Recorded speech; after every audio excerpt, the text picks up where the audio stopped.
Continuamos con este capítulo y entramos al nuevo mapa criminal. Durante años se ha intentado explicar la violencia en México como un problema asociado a decisiones de uno u otro gobierno. Sin embargo, con el paso del tiempo se ha vuelto evidente que la expansión que hemos tenido y las atrocidades generadas por el crimen organizado es algo más que un problema, es un fenómeno mucho más profundo y complejo. Un querido amigo, colega de don Héctor Maulón, don René Delgado, me decía que la violencia en nuestro país ya no era un problema, sino un fenómeno. Y la diferencia entre los dos conceptos es que los problemas tienen solución y los fenómenos deben de controlarse. Esa es una gran diferencia. A esa etapa hemos entrado. Hoy seguimos viendo las mismas críticas en las últimas 2 décadas y la misma utilización de la bandera de la violencia como un tema de carácter político partidista y un aprovechamiento de grupos de poder para accesar al poder, a criticar a los que están, o también para los que están en el poder para criticar el pasado y mantenerse de una forma determinante en esas responsabilidades. Y eso lo que ha generado es que tengamos organizaciones criminales poderosas, regionales. Esa división, pulverización, falta de resiliencia institucional provocada por decisiones políticas nos ha afectado muchísimo. Estamos frente a este fenómeno criminal que ya no puede explicarse por un solo sexenio o por un solo gobierno, sino por una transformación estructural que ha tenido el crimen. Antes era narcotráfico, esto ha mutado de una manera muy determinante. ¿Qué tanto afectó a esta visión que ya era problemática en el año 2018, esta decisión de abrazos y no balazos en nuestro país? José Luis. Pues mira, me gustaría citar hace unos días el maestro José Rubinstein señalaba en uno de sus textos, lo voy a citar textual, y cuando despertamos, dice él, el crimen organizado ya estaba ahí. No llegó de golpe ni anunció su presencia con estruendo. Se filtró primero en las brechas rurales, después en las policías municipales, más tarde en los presupuestos públicos, en las campañas electorales, en las aduanas, en los puertos y finalmente esto que mencionas, en la conciencia nacional. Entonces, pues finalmente el proceso de la delincuencia organizada ha evolucionado tanto que hoy tienen que ser los Estados Unidos quienes, como mencionaba el maestro Rosales, ya no los catalogue simplemente bajo el sistema de justicia del delincuente, sino que ahora estén ya en un espectro de combatientes terroristas transnacionales, y eso cambia prácticamente todo. Y sobre eso tiene que venir, insisto, desde el 20 de febrero del 25, un nuevo replanteamiento institucional, legislativo, presupuestal, de acuerdos a nivel gabinete federal y de acuerdos con los gobernadores de los estados y de acuerdos municipales donde estén involucradas todos los niveles de gobierno, todas las estructuras de gobierno, pero también la parte social. O sea, estamos en este momento, me parece, en una refundación de este tamaño, lo voy a poner, de la política pública en materia de seguridad y de su modelo integral, policías, fiscalías, poder judicial. O sea, otra vez, acabamos de reformar el poder judicial, bueno, pues habrá que reformarlo de nuevo, ¿no? Con esta nueva visión que ahora a nivel global pesa mucho sobre el Estado Nacional Mexicano. Luis Carlos. Pues tenemos el ejemplo, yo lo decía hace unos momentos, de la FARC en Colombia, ¿no? Cuando se le dio la zona de distensión por parte de Andrés Pastrana, lo único que pasó fue que se fortalecieron los grupos delincuenciales, ¿no? No podemos dejar espacios en ninguna parte del Estado mexicano al crimen organizado. Ya vimos que el ejército mexicano tiene la fuerza de combatir a cualquier grupo delictivo. Lo que tenemos que hacer es tener un programa y un plan bien estructurado, tal vez tomar áreas muy bien determinadas, ir acabando con con estos grupos y al mismo tiempo fortalecer las policías municipales y estatales de esos lugares para que cuando salga el ejército de esa zona sean las policías las que puedan controlar este fenómeno. Yo no le veo otra alternativa.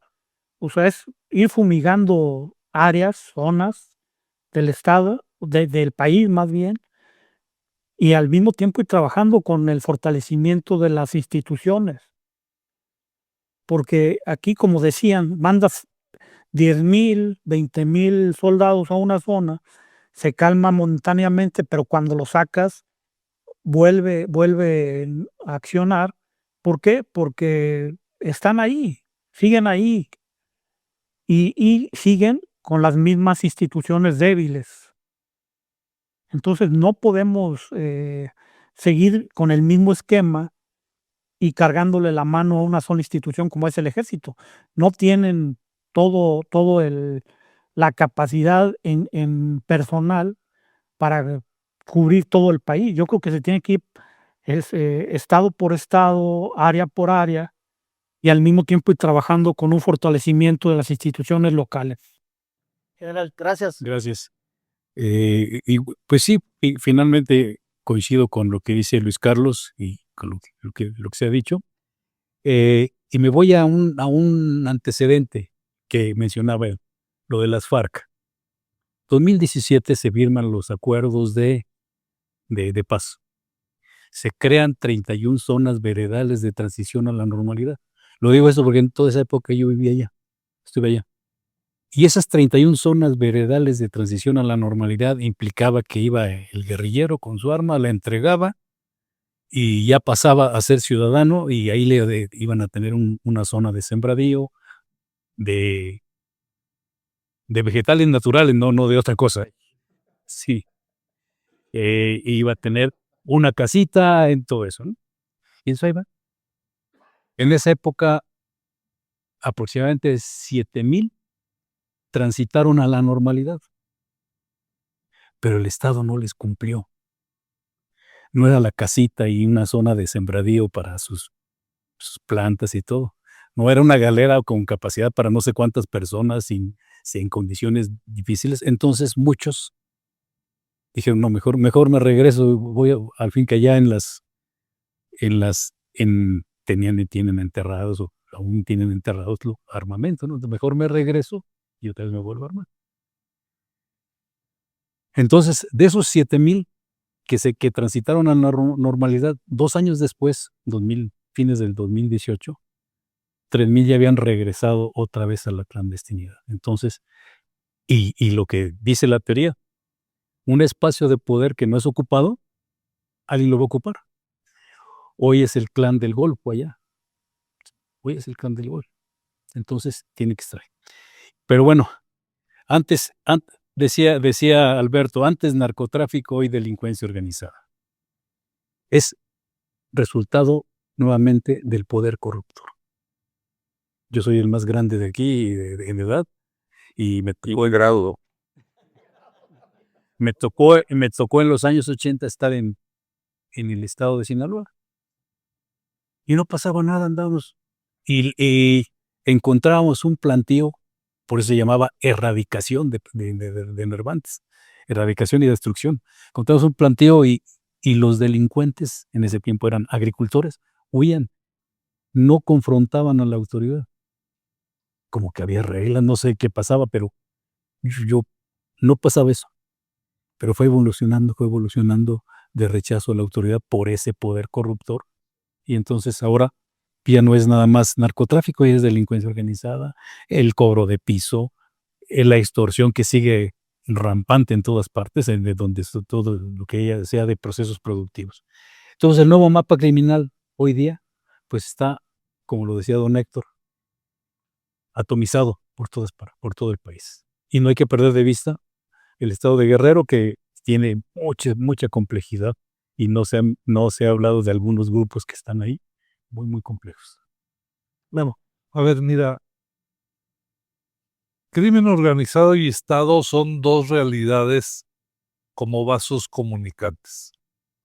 O sea, la tarea fundamental del Estado, para eso nacieron, fue para aplicar el Estado de Derecho y proteger a los ciudadanos. Esa es la misión fundamental del Estado, garantizar la seguridad de los ciudadanos. Y si tú descubres de repente que ahí está, como comenta José Luis, de que ahí estaba el crimen organizado, es porque el Estado no estaba haciendo su función. O sea, si hay entes poderosos que violan todas las normas de no robarás, no matarás, no secuestrarás, es porque el Estado no está haciendo su tarea. Y es que la lógica de las organizaciones criminales es implacable e impecable. Si no lo detienes, avanza y depreda todo, todo. O sea, tú decías, en un principio en 2006 el problema del crimen organizado era narcotráfico. Ahora no solo tienen el mercado negro de las drogas, tienen el mercado negro de las armas, tienen el mercado negro del huachicol, tienen el mercado negro del tráfico de migrantes, de trata de personas, todos los mercados negros todos los controlan. Pero no solo eso, se van a controlar economías regionales legales. Controlan aguacate, limón, ganado, pesca, minería y lo que se deje. Luego se van a la expoliación de las empresas y las familias mediante la extorsión, el cobro de piso, el secuestro, robos en carreteras, robos en ferrocarriles, etcétera. Y luego se van sobre las rentas públicas, apropiarse del presupuesto de los municipios, de la obra pública, de las cosas. Entonces, o sea, la lógica es mayor poderío económico, mayor poderío militar para controlar los territorios y poder cuidarte y matar y ganarle territorios a tus rivales, y mayor poder político, triple empoderamiento económico, militar y político. Ese es el producto de los abrazos y no balazos. Formidable. Renato. Coincido también el producto que hoy vemos de esa política es el empoderamiento de los grupos de delincuencia organizada. Y ahora que hablábamos del ajedrez, tú juegas con las blancas y mueves al caballo como se mueve el caballo. Peón come en diagonal, el alfil se mueve también en la diagonal. Si de pronto las negras empiezan a mover el caballo como se mueve el alfil y el peón o la torre como se mueve el caballo, dices, a ver, espérame. Y entonces te das cuenta de que el juego es disparejo. Tú ya no hay reglas. Tú, corporación, de un lado, corporación policial, fiscalía para adquirir armas, pasas por el ejército, solicitas, se autoriza y te tardas 6 meses, 1 año, cuando bien va. ¿Cuánto tiempo se tardan las organizaciones criminales en adquirir R-15, AK-47, lanzagranadas y demás? ¿Cuánto? Y lo que se comentaba hace un momento, la diversificación del portafolio criminal. Pues abarcan todo. Y lo comentaba Giovanni Falcone en 1990, cuando viene a dar una plática al INACIPE, decía, primero nada más tenían el control del agua, entonces ellos veían si alguien sembraba limón o naranja, yo narco autorizaba al que sembraba limón o naranja. Pero después dijeron, bueno, si ya tenemos el control del agua, pues tengamos también el control seamos dueños de los árboles de naranja, de los árboles de limón. Y bueno, vamos a ser dueños también de los lugares en los que se almacenan el limón y la naranja. Y ya que tenemos todo esto, pues seamos el que autorice los depósitos de limón y la naranja y lo que transporten el limón y la naranja. Si ya tenemos todo esto, vamos a poner también al que cuida todo esto, o sea, el secretario de seguridad de los municipios. Vamos a poner al presidente municipal y vamos a poner a los gobernadores. Giovanni Falcone, 1990, en el Instituto Nacional de Ciencias Penales. La advertencia estaba ahí. Y en lugar de fortalecer a nuestras policías, fortalecer a nuestras fiscalías, pues lastimamos a nuestras policías municipales, estatales. Lo comentamos hace un momento con José Luis, con Guillermo, con el general, a ver cuántos municipios hay en este país. 2.500 aproximadamente, 2.400 y pico. ¿Cuántos de estos municipios a nivel nacional se salvan de estar vinculados con la delincuencia organizada? ¿Cuántos? No sabemos. Habría que ubicarlos y trabajar en ellos desde el primer piso de justicia, como hemos dicho siempre. Desde allí está la remota esperanza de que esto pueda modificarse y que modificar nuestra constitución para que los policías tengan derechos, pagarle bien a esa policía municipal, no 12,000 pesos al mes, darles perspectiva de futuro a los policías. Tú puedes ascender, si haces bien tu trabajo, puedes llegar a ser el jefe de la policía. No, aquí 2 años, control de confianza, siéntate en el polígrafo, a que brinque eso, a ver, ay, si bien me va, a ver, tranquilo muchacho. Y si mal te va, adiós, y nunca más puedes regresar a la policía. Yo lo digo con con la frecuencia que puedo. Mientras tratemos así a nuestras policías, a nuestros fiscales, a nuestros peritos, pues México, las estructuras institucionales que deben enfrentar este tema no van a funcionar. ¿Me das la pauta, Renato, para entrar a la última pregunta? Esta va a ser rapidita. En el año 2018, su servidor hacía una crítica y decía que habíamos equivocado la narrativa en este país en varios esquemas. Los homicidios, en la época de Calderón, decíamos que eran los muertos de Calderón, luego los muertos de Peña Nieto, y luego de ahí los muertos de López Obrador. Y eso traía una visión muy clara. ¿Dónde estaba la responsabilidad de las 32 y 32 gobernadores de este país? ¿Cuándo se le endosaron los muertos de sus respectivas entidades a los responsables principales de las entidades federativas? Creo que eso nunca sucedió. Y en el 2018 pasa una cosa que va todavía más a justificar en la decisión política de este país, ese paradigma. Desaparecer la Policía Federal, que es uno de los errores más dramáticos que van a existir dentro de 10 años, cuando se juzgue lo que pasó en este periodo, en esta decisión absurda. Se crea la Guardia Nacional, una decisión probablemente en una visión de disciplina de una institución la más respetada en este país. Y lo que dijo don Héctor hace ratito, el 53% de los responsables en materia de seguridad de este país se los endosan a la Secretaría de la Defensa Nacional, nombrando generales o, en el caso de la Marina, almirantes en algunas regiones. Al revés. Otra vez centralizar esta visión en el ámbito federal y quitarle la responsabilidad a los gobernantes de este tema que ha sido sumamente atroz. ¿Coinciden con ese paradigma? Es una gran reflexión. A ver, regreso un poco a lo que personalmente he estado planteando. El primer enfoque de vamos a enfrentar el proceso de organizaciones criminales se da en el marco del Tratado de Libre Comercio del 94. Ahí Estados Unidos ya planteaba la reforma a las policías, de las que habla el maestro Renato Sales, la reforma a las fiscalías, la reforma al Poder Judicial y la reforma a los centros penitenciarios. Pero eso, estamos hablando de 1994, ha pasado más de 30 años en ese proceso de desarrollo y consolidación a nivel académico, a nivel presupuestal, a nivel institucional, a nivel legal. ¿Y qué sucedió? Pues prácticamente no crecieron los que tuvieron que haber crecido, que eran los municipios y los estados, para no cargar. Sumado a la desaparición de los años de Subsemun y Fortasec. No, bueno, a eso me refiero. La parte legal de la que habla el maestro Renato Sales, más la parte presupuestal. Entonces, por un lado te dicen en el 94, cuando se firma el Tratado de Libre Comercio, nosotros le invertimos a todo nuestro sistema integral de seguridad y de justicia. Y te dicen, las policías tienen que ser así, los fiscales tienen que ser independientes y así. El sistema de justicia tiene que ser con cortes abiertas, publicitado, en fin, así. Y el sistema penitenciario tiene que ser de esta manera. Le van a entrar y en el 94 se dijo, claro, 30 años. ¿Y después? Luis Carlos, un minuto.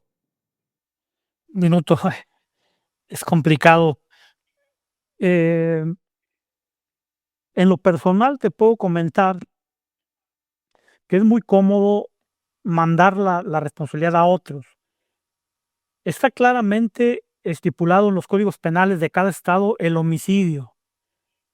No se dice si es por crimen organizado, si es por si es una riña borracho, lo que sea. El homicidio se tiene que atacar por parte de los estados y por parte de las autoridades inmediatas. ¿Cuál es la lógica que han tomado los gobernadores?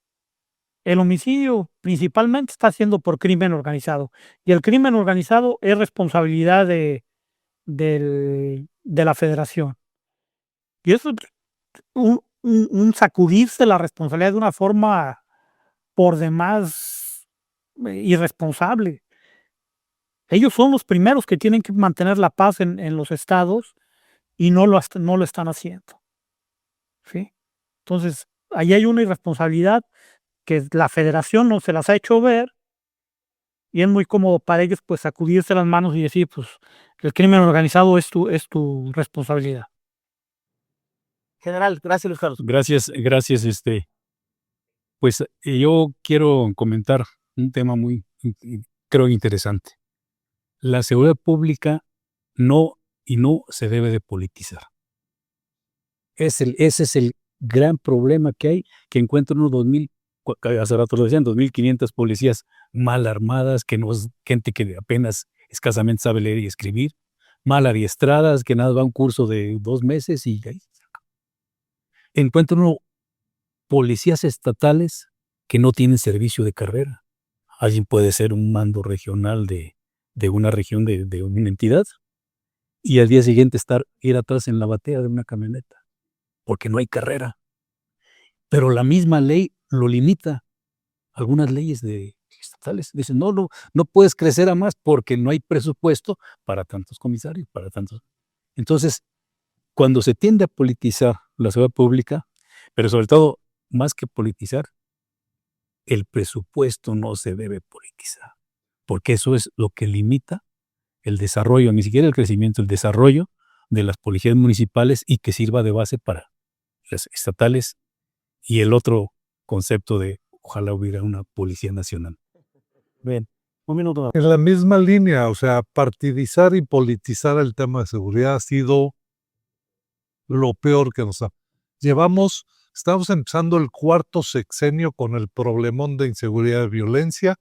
Tú revisa los virajes brutales o abandonos o refundaciones de política. O sea, el Estado mexicano en 25 años no ha podido definir una política sensata, coherente, congruente, de continuidad en materia de seguridad. O sea, eso es una tragedia. El Congreso tiene la obligación de evaluar las políticas públicas y no lo ha hecho. No tenemos una evaluación seria de los sexenios de Calderón, de Peña Nieto, de López Obrador y de lo que va de para decir qué políticas públicas sí han servido, cuáles no, y qué podemos utilizar de las experiencias previas nacionales. O sea, empezar por ese ejercicio básico de despolitizar para poder evaluar y definir con visión de Estado qué toca hacer, por ahí podríamos empezar. No, hombre, completamente de acuerdo. Guillermo con el general, con José Luis, con Luis Carlos. Es un tema técnico. La investigación del delito es a ver, ¿cómo vas a investigar un homicidio? ¿Lo investigas igual que un fraude específico? ¿El abuso de confianza lo investigas igual que un desapoderamiento, que un robo? Son temas técnicos que tendrían que respaldarse con capacitación verdadera. Yo desde hace mucho lo he dicho, tendría que existir la licenciatura en investigación criminal. Tú como fiscal reclutas policías. ¿Qué estudiaste? Porque tiene que tener licenciatura terminada para ser policías de investigación. ¿Qué estudiaste? No, pues agronomía. ¿Y quieres ser policía? No, jefe, yo quería ser agrónomo, pero pues hay que comer. Oye, ¿tú qué estudiaste? No, pues yo soy dentista. ¿Y por qué estás aprendiendo? No, pues es que no hay chamba y pues hay que comer. ¿Qué tienes? Ya la muelas. ¿Qué tienes? Pues odontólogos frustrados, agrónomos frustrados. Oye, yo sí quiero ser policía, ¿dónde estudio? Uy, no hay. No, pues mejor estudia Derecho, mano. No, yo quiero ser investigador, como los que ven en las series. No existe. Entonces, no se ha trabajado en eso y tenemos más de 20 años en que está olvidado, politizado. Cambia el presidente municipal. Vamos a incorporar a que los que me apoyaron en la campaña y que se aplícales con todo el control de confianza porque salgan estos y metamos a los otros. A ver, pues, ¿cómo crecer así? Oye, ahorita me dice la pauta, ahí en Tijuana hay una, no sé si es anécdota real o no, pero había un personaje que quería entrar a la policía, pero medía 1.55. Entonces, y pues llega y le dice, oye, pues medía pero 1.60, entonces llega y le dice al director de la policía, oye, pues quiero entrar. No, dice, pues, ¿cuánto mides? No, pues mido 1.60, no, o sea, aquí el mínimo es 1.65. Oye, jefe, pero pues, ¿cómo? Pues si el Chori Pues mide como unos 50. El Chori, sí. Chori. Sí, jefe. Pues como cuánto me diste. Pues como $500, ¿no?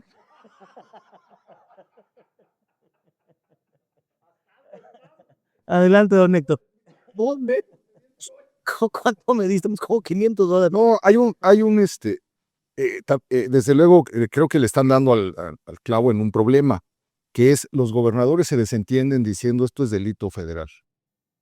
Y el gobierno dice esto es de los gobernadores y más si son de oposición, ¿no? Entonces, en ese peloteo se pierden muchísimas cosas y se suma otro problema.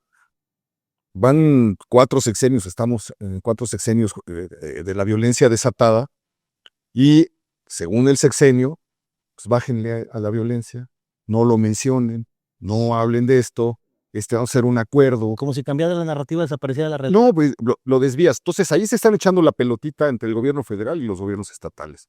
Y en cada sexenio, como en el sexenio del observador, donde nada más había una voz, nadie declaraba, todos tenían miedo de hablar porque en la mañana era donde se daban a conocer las verdades. Y en el cambio de sexenio pasamos a otra fase, ¿no? Con López Obrador era el desprestigio y la desautorización de los críticos y de los medios. Con Claudia Sheinbaum lo que estamos viviendo es el silenciamiento. Estos sácalos, limpia esta mesa, mete gente que nos va a aplaudir, estos molestan, no los llames. Entonces, ha sido ya muy evidente la colonización de las mesas de debate y de opinión en todos los medios, en la televisión. La televisión pública y los medios públicos es de vergüenza lo que está ocurriendo ahí.